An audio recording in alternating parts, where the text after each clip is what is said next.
Hello friends, good morning. आज Valentine day आहे आणि मला असं वाटतं ना, की लग्नानंतर 7-8 वर्षांनी हे सगळं संपून जात असावं. कारण की नवीन जोडपे किंवा जे नवीन प्रेम करतात त्यांच्यासाठीच हे व्हॅलेंटाईन डे सेलिब्रेशन असावं. कारण की माझ्यासाठी तर हे रोजचाच दिवस होता, काही वेगळं नव्हतं. ते ऑफिसला गेले ना, विश करून सुद्धा गेले नाही ना, मी त्यांना विश केलं. असो, काय बोलणार. बघूया संध्याकाळी काय सेलिब्रेशन होतं का ते.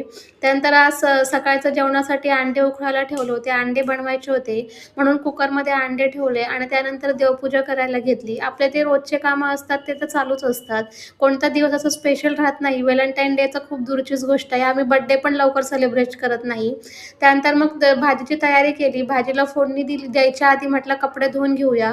मग कपडे धुवून घेतले कारण की मग कपडे धुतले ना तर मला असं वाटतं की माझं सगळं कामच आवरलं. मग नंतर मला कपडे धुवायचा कंटाळा येतो.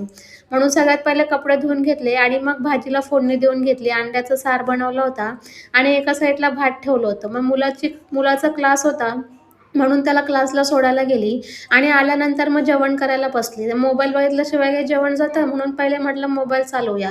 मग मोबाईल बघता बघता जेवण केलं आणि त्यानंतर मग थोडंसं दुपारी आराम केला. मग संध्याकाळी उठल्यावर याचा आज क्लास नव्हता, सकाळीच झाला होता म्हणून याला आज गार्डनमध्ये जायचं होतं. मग त्याला आमच्या जवळच एक गार्डन आहे तिथे घेऊन आली. तर त्याची ही अशी मस्ती चालू होती.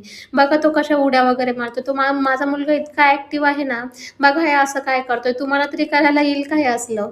त्यानंतर मग घरी आली. त्यांना म्हटलं काहीतरी सेलिब्रेशन करूया. म्हटलं चला डेझर्ट लँडला जाऊया. मग इथे छान असं डेझर्ट लँड आहे. तिथे गेल्यावर डेझर्ट घेतलं, बाउल डेझर्ट आणि घरी आल्यावर मग ते ट्राय केलं. पण इतकं छान होतं ना, खूप टेस्टी होतं. तर असं होतं आमचं साधा सिंपल व्हॅलेंटाईन डे.